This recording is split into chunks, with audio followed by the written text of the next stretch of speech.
If you're loving this podcast, be sure to check out the full lineup. From news and local politics to sports and true crime. Find your next great listen right now at DuluthNewsTribune.com/podcasts.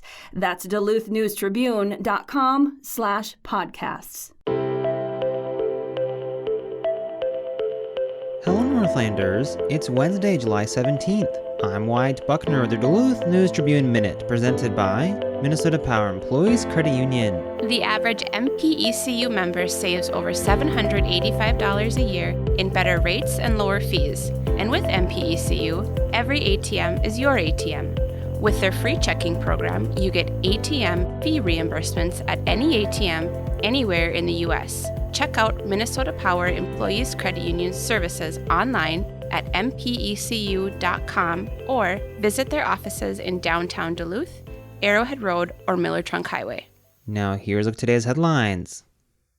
For 17 days during a gut-wrenching search and recovery mission, much of the attention on the Curtin Falls accident in May was focused on the effort to find and recover the bodies of 2 canoeists. The search in roiling waters along the Minnesota-Ontario border deep in the Boundary Waters Canoe Area Wilderness took dozens of search and rescue experts, underwater drones and cameras, aircraft searching with infrared cameras, cadaver dogs, divers, boats, canoes, support staff, and more. It captivated the state into June. But before that search and recovery effort even started, Grace Zeller had already flown her Minnesota Department of Natural Resources MD-500 Little Bird helicopter into the accident scene twice at midnight to evacuate 2 injured canoeists from the same group who washed over the same falls and survived. Her story hasn't been widely told before, but for her efforts above and beyond the call of duty, and which may have placed her in harm's way in the effort to save others, Zeller will receive the Minnesota DNR Division of Enforcement Life-Saving Award at an event later this month.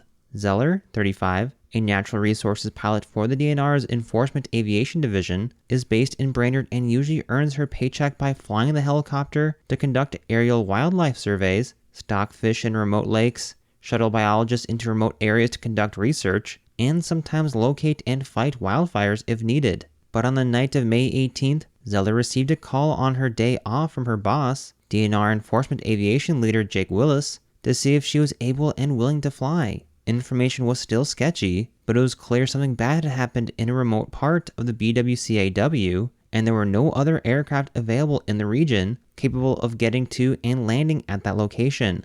Zeller rushed to the Brainerd Airport, readied her chopper, and zoomed to the Ely Airport at about 130 miles per hour. There, she picked up 2 veteran helicopter trauma medics and a third person experienced in helicopter rescues. Rescue crews were already on the way into the accident scene by water, but would be well into the next day before they arrived. It took Zeller's helicopter only 15 minutes to get from the Ely Airport to Curtin Falls. Rescuers had been called to the scene by 2 other paddlers who had summoned help by satellite telephone. The injured canoeists, Kyle Sellers, 47, and Eric Grams, 43, both of Ham Lake, Minnesota, quote, "We're lucky those other guys were there," end quote, she said. They had a bonfire going to help Zeller locate the spot. The Little Bird has no space for a stretcher, so the original plan was to drop off the medics who would stay with the victims and render first aid until daylight, when a larger float plane could be called in to bring them out. But that changed to an evacuation once Zeller's helicopter arrived on the scene, and the victims were found able to walk and sit upright. While Eric Grams and Kyle Sellers were lucky to have survived their near drowning, and while both ended up recovering completely, they are still marked by the loss of their 2 canoeing partners, a friend and a brother, who did not survive. The St. Louis County Rescue Squad, with help from numerous agencies, including a Chinook helicopter from the Air National Guard, eventually found the body of missing canoeist Jesse Haugen, 41, of Cambridge, Minnesota, on May 31st. The second victim, Reese Grams, 40, of Lionel Lakes, Minnesota, was found June 3rd. It took a combined 6,000 hours of work by the all-volunteer squad. One man is in custody after another was stabbed in the neck early Tuesday in downtown Duluth. The Duluth Police Department said the 29-year-old victim was in stable condition at a local hospital as of Tuesday afternoon.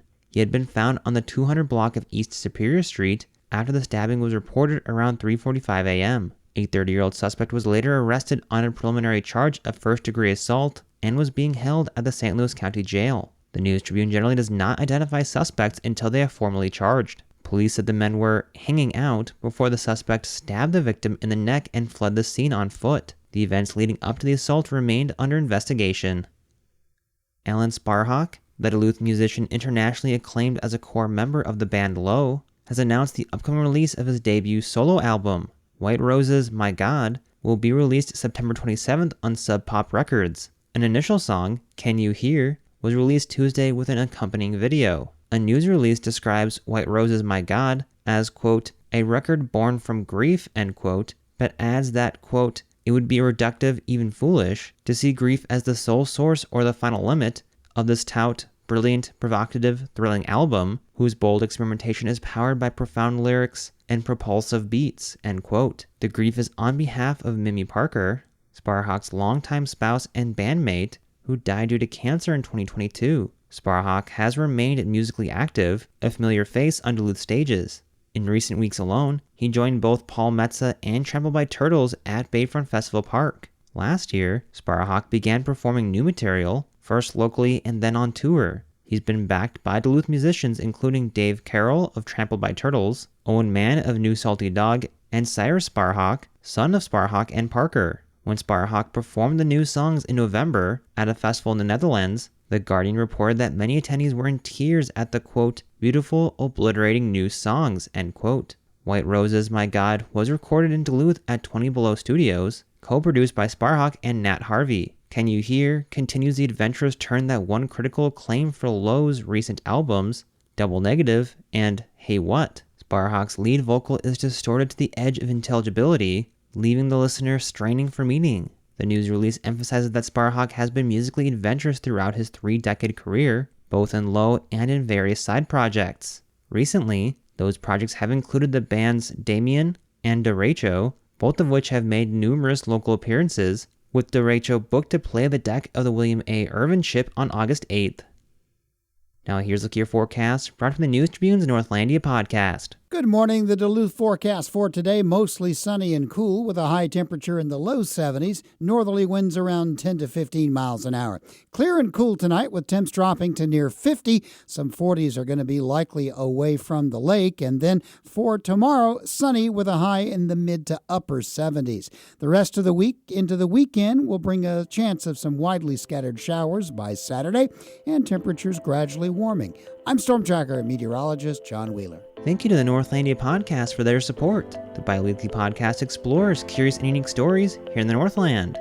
The latest episode explores the Stone Fortress of Douglas County, currently for sale. You can find that episode and others at DuluthNewsTribune.com or wherever you also get this podcast. Reporting for today's episode was done by John Myers, Tom Olson, and Jay Gabler. Thank you for listening to Duluth News Tribune Minute. Have a great day, and we'll see you back here tomorrow.